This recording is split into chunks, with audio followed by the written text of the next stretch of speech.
गुरु प्यारी परम सत्कार योग सात संगत जी, आप जी के चरणों में प्यार भरी राधा स्वामी जी। संगत जी, आज के सत्संग का विषय है कि आत्माएं काल के जाल में कैसे फंसी। जिन्हें सद्गुरु नहीं मिला, काल उनके साथ क्या करता है। तो आइए तुलसी साहब जी महाराज की वाणी काल के जाल और नरकों के दुखों के विषय में हमें क्या समझाने की कोशिश कर रहे हैं, बड़े प्यार से सुनते हैं आज का यह प्यारा सा सत्संग।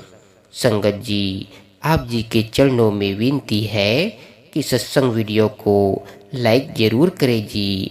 और अभी तक आपने हमारे YouTube चैनल निस्वार्थ प्रेम सत्संग को सब्सक्राइब नहीं किया है तो सब्सक्राइब जरूर कर लेवे जी और हमारे सत्संगी परिवार का हिस्सा बने।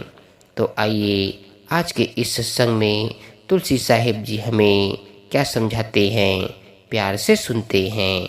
आप जी हमें समझाते हुए कहते हैं कि यह हमारी रूहें सतनाम की अंश है, लेकिन जब काल भगवान के देश में आ गई तो उसने 5 तत्वों का कोट पहना दिया, 5 तत्वों के शरीर का पिंजरा बना दिया, रूह को इस पिंजरे में कैद कर दिया, साथ में मन को चौकीदार लगा दिया।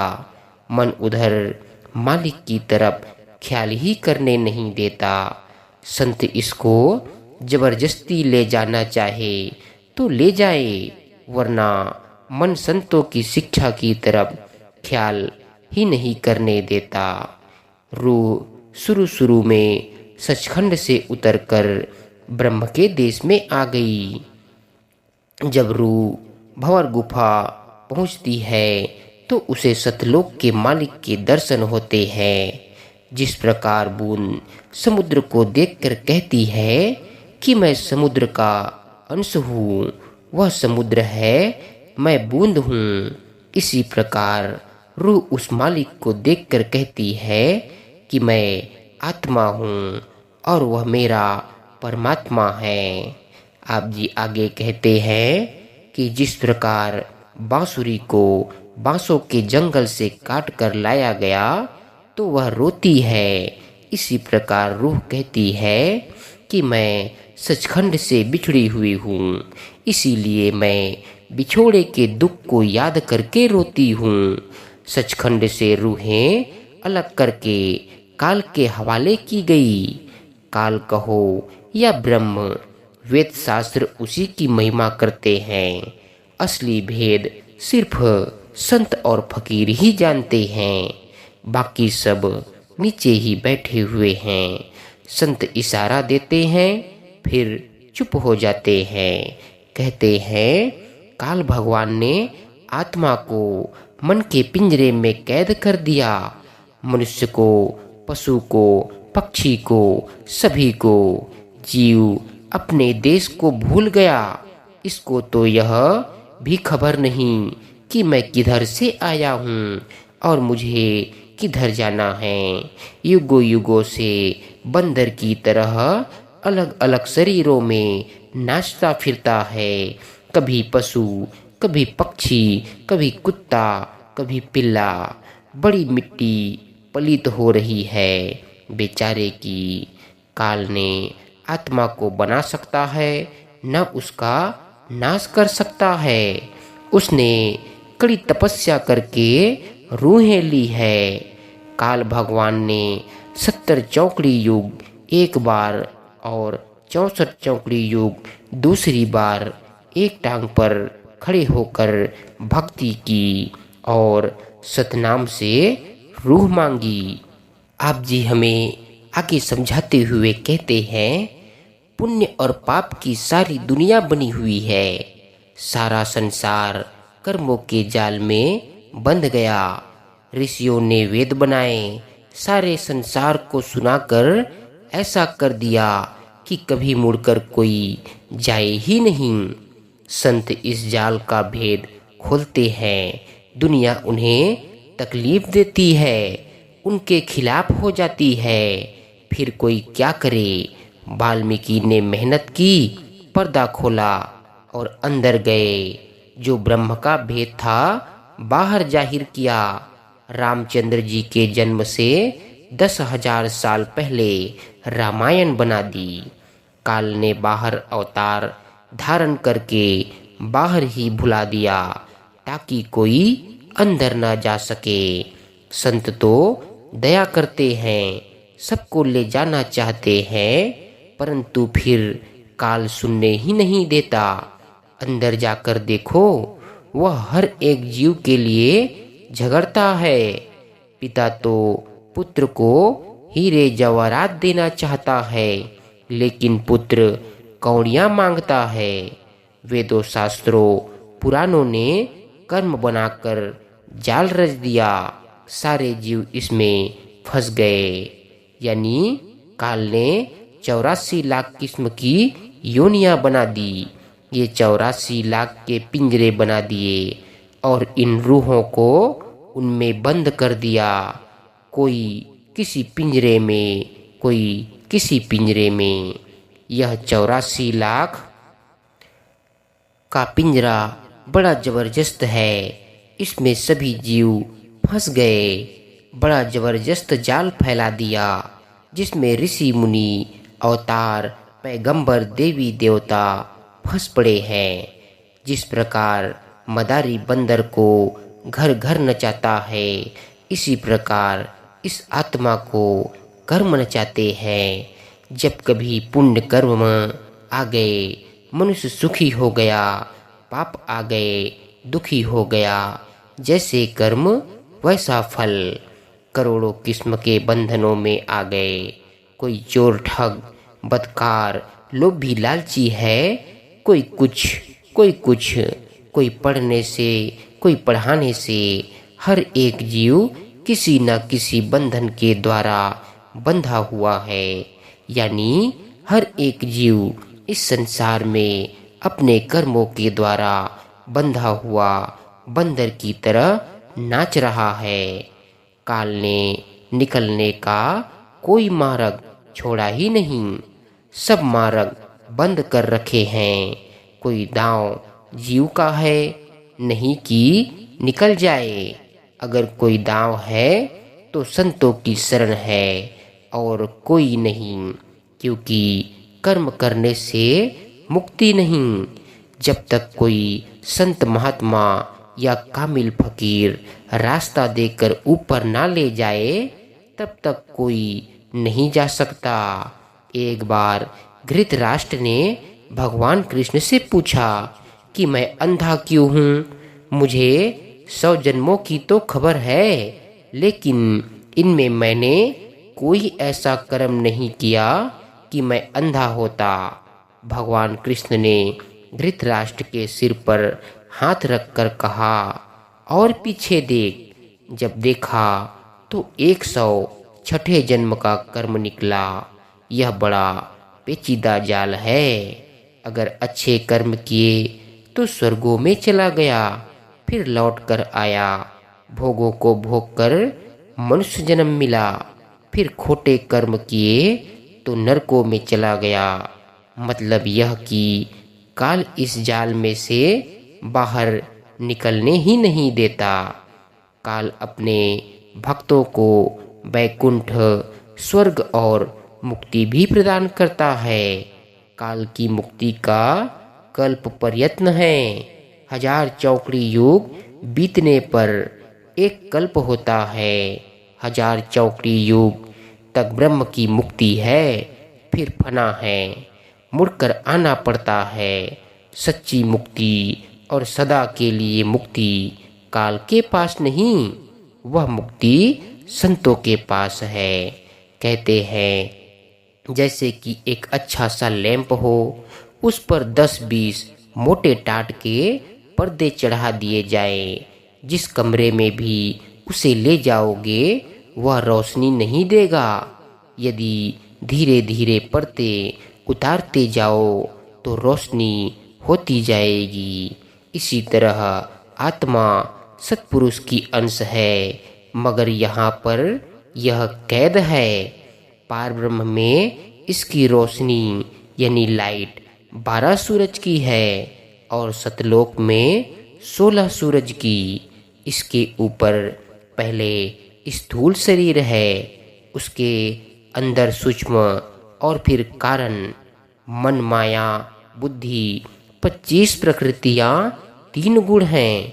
अब मन और बुद्धि 2 प्रबल ताकतें हैं और ये आत्मा को घेरे बैठे हैं। मन आशा उत्पन्न करता है, बुद्धि उसके अधीन है। किसी ने स्वर्ग की इच्छा की, किसी ने शराब की, किसी ने और भोगों की। मन बुद्धि इच्छाएं पैदा करते हैं, रूह इनके वश में है। जैसे जैसे कर्म मन और बुद्धि इससे करवाते हैं, वैसे वैसे फल यह भोगता चला जाता है। अब तुलसी साहिब कहते हैं कि कर्मों का जाल बड़ा जबरदस्त है।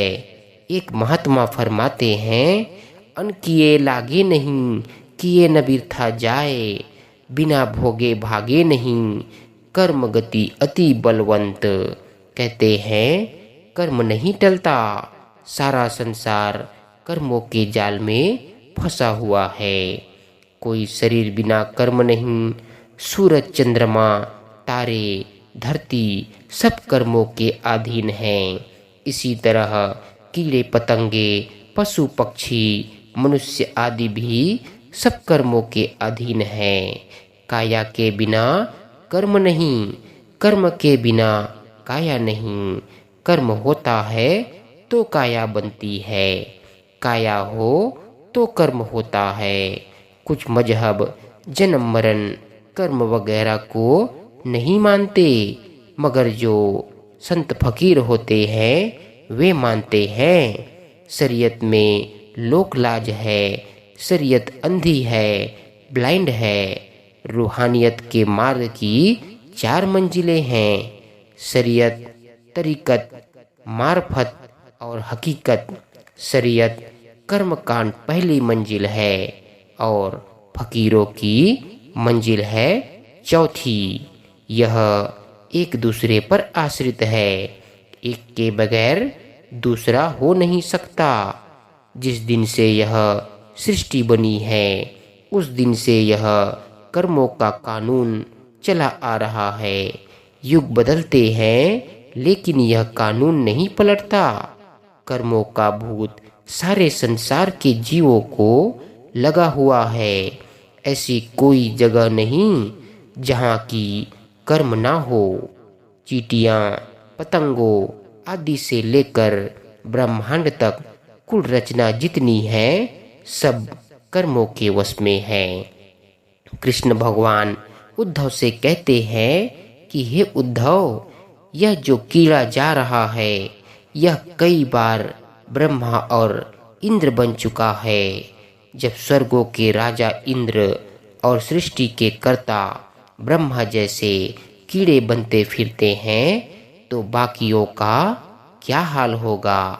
कहते हैं हमारी इस रचना के 7 द्वीप 9 खंड और 14 लोक हैं, ये सब कर्मों के वश में हैं। कोई जगह कर्मों के बिना नहीं है। चंद्रमा सूरज अवतार आदि सब कर्मों के दायरे में हैं। बताओ बाकी का क्या हाल होगा। कहते हैं समय समय की बात होती है। कभी ऐसा समय था कि अर्जुन ने लश्करों के लश्कर अपने धनुष बाण से खत्म कर दिए थे। कभी वह समय भी आ गया जब उससे धनुष तक ना उठ सका और साधारण डाकुओं ने पांडवों को लूट लिया। सारा ब्रह्मांड कर्मों के दायरे में और युगों की चौकड़ियों में फिर रहा है। कभी राजा, कभी पशु, कभी पक्षी और अन्य योनियों में जीव फिरते रहते हैं। अब तुलसी साहेब काल भगवान के चरित्र की ओर इशारा करते हुए कहते हैं, सभी सत्संगी भाई बहन ध्यान से सुने। कहते हैं कि अब सवाल उठता है कि जिनको नाम नहीं मिला उनके प्राण किस तरह निकलते हैं। अब कहते हैं, जब मौत आती है तो कोई ना कोई बीमारी लग जाती है, किसी न किसी कारण से मौत आ जाती है। कोई कहता है हार्ट फेल हो गया, किसी को तपेदिक बुखार हैजा हो जाता है। मतलब यह कि बहाने से मौत आती है, बिना बहाने मौत नहीं आती। जब रूह सिमटती है, आत्मा सिमटती है और श्वास बंद हो जाता है, सारे शरीर में से चेतन सत्ता निकलकर पीछे हट जाती है। दोनों आँखों के नीचे नीचे पिंड है। जब रूह बीमारी आदि के कारण सिमटती सिमटती पिंड में से इकट्ठी हो जाए और मुड़कर तालू से ऊपर अंड में आ जाती है तो मृत्यु हो जाती है। इस प्रकार कि जब प्रलय आती है तो पहले पृथ्वी तत्व ढहता है, यानी वह पानी में घुलकर पानी हो जाता है। इसी तरह शरीर की मौत होती है। मानव सृष्टि की प्रलय बड़ी कयामत है और शरीर की छोटी। सो जब मौत आती है तो पहले मूल चक्र ढह जाता है। यहाँ पृथ्वी का वास है। पृथ्वी तत्व इंद्रिय चक्र में जाकर समा जाता है। पानी ने मिट्टी को घोल लिया। आगे नाभि चक्र है, वहाँ अग्नि है। जब इंद्रिय चक्र टूटा तो वह नाभि चक्र में जा समाया। आग ने पानी को सुखा लिया। इससे ऊपर हृदय चक्र या शिव का चक्र आ गया। यहाँ हवा का वास है। जब नाभि चक्र टूटा तो वह हवा में अग्नि को अपने में समा लिया। इस तरह हवा आकाश में समा गई। अब आत्मा पांचों तत्व मिट्टी, पानी, अग्नि, वायु और आकाश को लांघकर अंड में आ गई। अब यह बात गौर से सुनने वाली है। जब मौत आती है, शरीर से सारी चेतन सत्ता निकलकर अंड में आ जाती है। यहाँ सारे जन्मों के किए हुए कर्मों का निचोड़ निकलकर बुद्धि का संकल्प बनता है। अंतमता सोई गता, सारे जन्मों के कर्मों का निचोड़ या अर्क निकलकर बुद्धि में आ जाता है। इसी संकल्प के आश्रय आगे जन्म होता है। पूरी जिंदगी में किए हुए क्रियमान कर्मों का निचोड़ या अर्क निकलकर बुद्धि का संकल्प बनता है। इससे आगे प्रारब्ध बनता है। कहते हैं, सारी उम्र विषय विकारों की मैली बुद्धि भोगों की आशिक रही। जब मौत आई, वे ही विचार संकल्प बनकर सामने आ गए। सिवाय नाम के सारा ब्रह्मांड मैल से भरा हुआ है। मैली बुद्धि, मैले ही कर्म, बिल्ली को चूहों के सपने, किसी को किसी चीज के, किसी को किसी चीज के, सारा जहान मैला है। बुद्धि ने सारी उम्र मैल खाई, मैल कमाई, मैल ही साध गई। जाए तो जाए कहाँ, काल ने कोई राह नहीं छोड़ी। अब कहते हैं, हाय अफसोस, सारी उम्र मैले कर्म किए, कर्मों के मुताबिक आशा बनी। मन और बुद्धि ने इसको कर्मों के जाल में फंसाकर निकम्मा कर दिया। आत्मा तो सतनाम की अंश थी, सचखंड से आई थी, आकर काल के जाल में फंस गई। अब दम निकलने को है। अंदर काल आवाज दे रहा है कि इस ओर रास्ता है, मेरी तरफ आ। सद्गुरु मिला नहीं, सद्गुरु को आना नहीं है। अब काल ही काल है। आवाज आती है, इधर राह है, इधर को आओ। जब नौ द्वारों को छोड़कर पिंड में से प्राण निकलते हैं, तब यह हालत होती है। यह जीवात्मा आशा के अधीन वासा प्राप्त करती है। यह हिसाब तो कर्म और बुद्धि के अनुसार है। अब जो काल का पसारा है वह भी सुन लो। दाहिनी ओर सद्गुरु, बाईं ओर काल है। काल अष्टदल कमल में बाईं तरफ बैठा हुआ है। सद्गुरु मिला नहीं, नाम मिला नहीं। जब दम निकलने पर आया, अब बुद्धि रूह को दबाए बैठी है। इस समय जीव के सामने दुनिया का ख्याल है। दुनिया के एक्शन, कर्म आगे आते हैं। अब रास्ता कोई नहीं। ऊपर से आवाज आ रही है, इधर आ। एकदम रू काल के मुख में और कोई रास्ता नहीं। सहारा देने वाला गुरु है। गुरु के साथ प्यार नहीं, गुरु मिला नहीं। अब सहारा किसका हो? जब काल दाढ़ में दबाता है तो आँखों से पानी निकलता है, पाखाना निकलता है।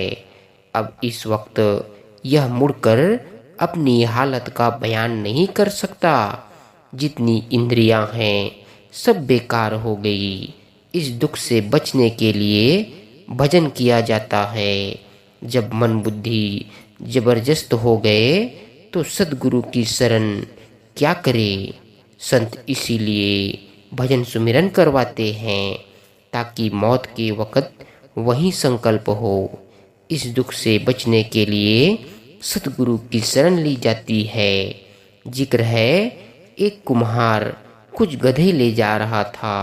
गधों को हाँकते हुए कहता जा रहा था, चल बीबी, चल बहन, चल बेटी। किसी मुसाफिर ने सुना और पूछा, यह क्या लादा हुआ है और यह क्या कहे जा रहे हो? तो उसने जवाब दिया कि मुझे बादशाह के महल में रेत फेंकने जाना है। वहाँ कहीं ऐसा ना हो कि मेरे मुंह से कोई गाली निकल जाए, इसीलिए मैं अभ्यास कर रहा हूँ। कहते हैं अब दिखता नहीं, टकटकी लगी हुई है। उस वक़्त कौन मदद करता है? उस वक़्त मदद करने वाला गुरु है। गुरु मिला नहीं, कानों से पकड़कर यमदूत ले जाते हैं। न माता, न पिता, न भाई, न बहन, कोई मददगार नहीं कर सकता। सहायता करने वाले हैं तो गुरु और शब्द, वे मिले नहीं। अब सहायता कौन करे? कहते हैं अब यमदूतों ने आकर घेर लिया। जब प्राण निकले यमदूतों ने आकर संभाल लिया। यमदूत कहो या फरिश्ते, घर वालों की जिम्मेदारी पूरी हो गई, क्योंकि बुद्धि और मन ने कर्म किए। जैसी भी बुद्धि में आशा रही वैसी ही जगह जा पड़े। सो जैसा कर्म किया वैसा ही उसका फल मिला। जो बीज बोया वहीं काटा। अब तुलसी साहेब नरकों के दुखों की ओर इशारा करते हुए कहते हैं कि यमदूत लेकर जाते हैं और धर्मराय के आगे पेश करते हैं। रास्ते में जीव को बड़े बड़े दुख देते हैं।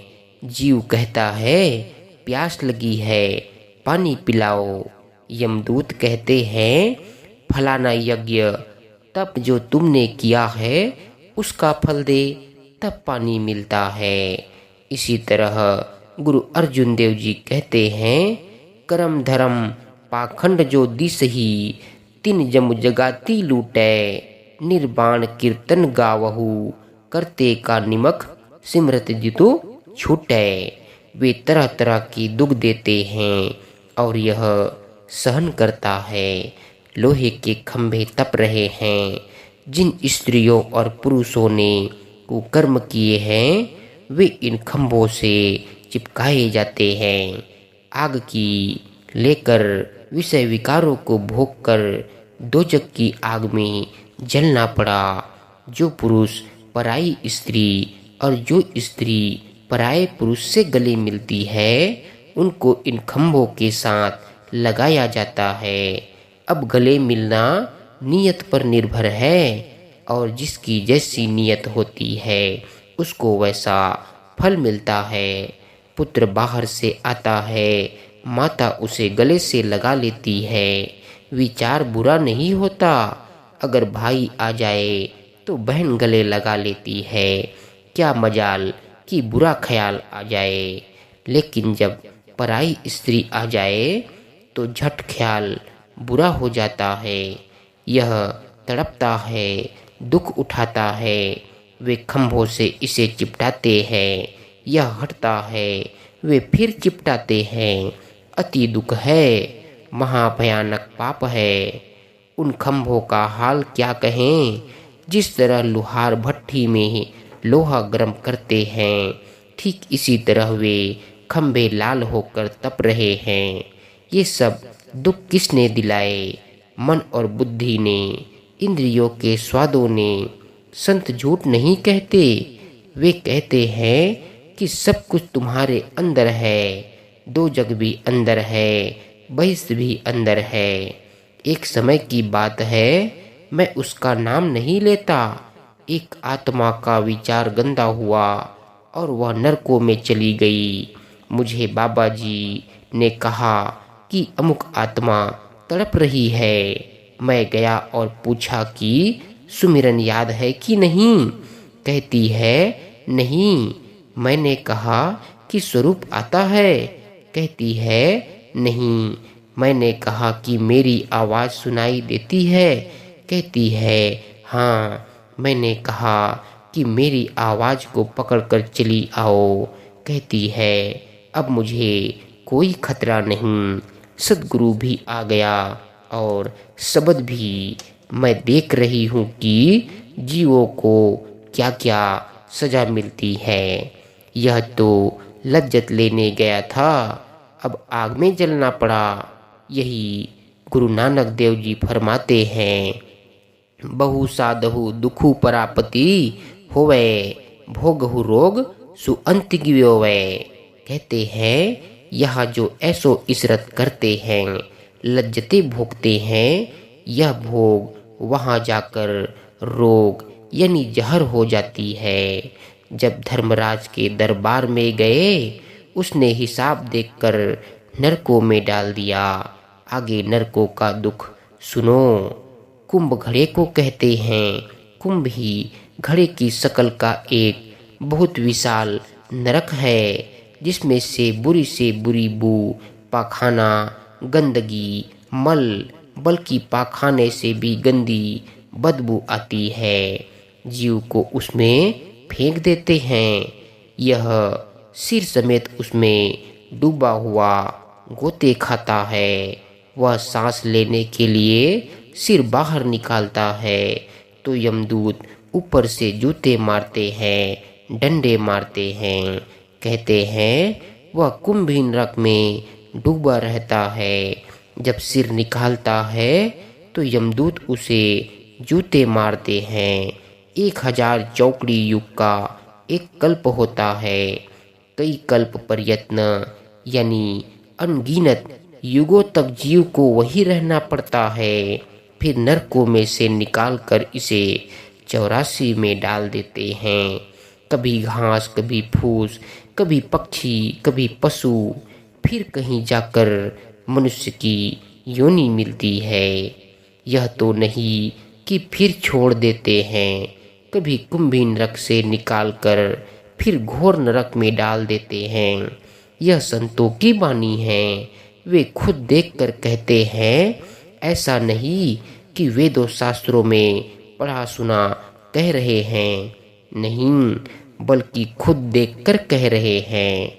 घोर नरक में इसे जलाते हैं। जीव को सूक्ष्म शरीर देकर सजा देते हैं। यह स्थूल शरीर तो यही मातलोक में जला दिया जाता है। मजबूत जेल खाना है। सिपाही बाहर खड़े हैं। निकलने का रास्ता है नहीं।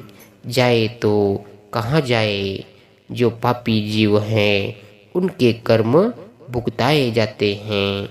मनुष्य जन्म पाकर मैले कर्म किए, डाके, चोरियां, दुराचार, ठगी और अन्य खोटे कर्म किए, उनका फल यहाँ भुगतना पड़ा। कहते हैं सारे वेद शास्त्र 18 किस्म के नरक बताते हैं। कितनों का बयान करूं, केवल नमूना दिखा दिया है। सारे नरकों का हाल लिखे तो कई ग्रंथ बनते हैं। वेदों ने 18 नरक कहे हैं, पुराणों में भी नरकों का हाल खोला गया है। नासिकेत पुराण को पढ़कर देख लो, उसमें भी 18 नरक बताए गए हैं, लेकिन बहुत भयानक फोटो खींचा है। यहाँ ग्रास ग्रास का पूरा हिसाब लिया जाता है। सब कुछ कहकर अब अंत में कहते हैं जब पूरा सद्गुरु मिल जाए और पूरा रास्ता यानी नाम बख्श दे, तो वह सिकलीगर की तरह हमें साफ करता है। जिस प्रकार सिकलीगर लोहे की तलवार पर लगे हुए जंग को रगड़ता है, फिर शान पर लगाता है, फिर आबदार पर लगाता है और तलवार को साफ कर देता है, इसी प्रकार सद्गुरु का सत्संग और नाम की कमाई हमें इस सभी दुखों से छुटकारा दिला सकती है। सद्गुरु रूपी सिकलीगर नाम और सत्संग के द्वारा हमारे अंदर से काम, क्रोध, लोभ, मोह, मन, इंद्रियों और माया की मूर्छा यानी जंग को बाहर निकालकर हमें निर्मल कर देता है।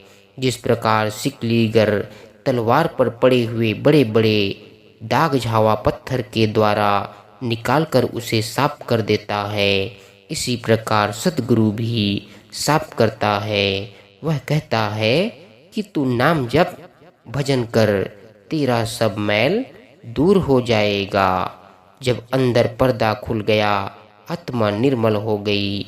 शब्द रंगे के समान है जो आत्मा को निर्मल कर देता है। फिर वह मस्कला कुरंड फेरता है, वह सैकल यानी साफ हो जाती है। कुरंड कहते हैं पत्थर को, यहाँ गुरु मस्कला है और वह शब्द का कुरन लगाता है। इस तरह मन की मैल और दाग गुरु उतारता है। कहते हैं जब उसे रेत पर रगड़ते हैं तो उसकी धार और भी तेज हो जाती है। यह सैफ की बात कर रहे हैं। सैफ होता है तलवार। कहते हैं वह साफ हो जाती है और काटने के काबिल हो जाती है। इसी तरह इसके अंदर शब्द है, वह शान है। वह मन को उस पर रगड़कर निर्मल कर लो और शब्द और नाम की कमाई से अपने जीवन को सफल कर सद्गुरु के चरणों में अपना स्थान बना लो। राधा स्वामी जी।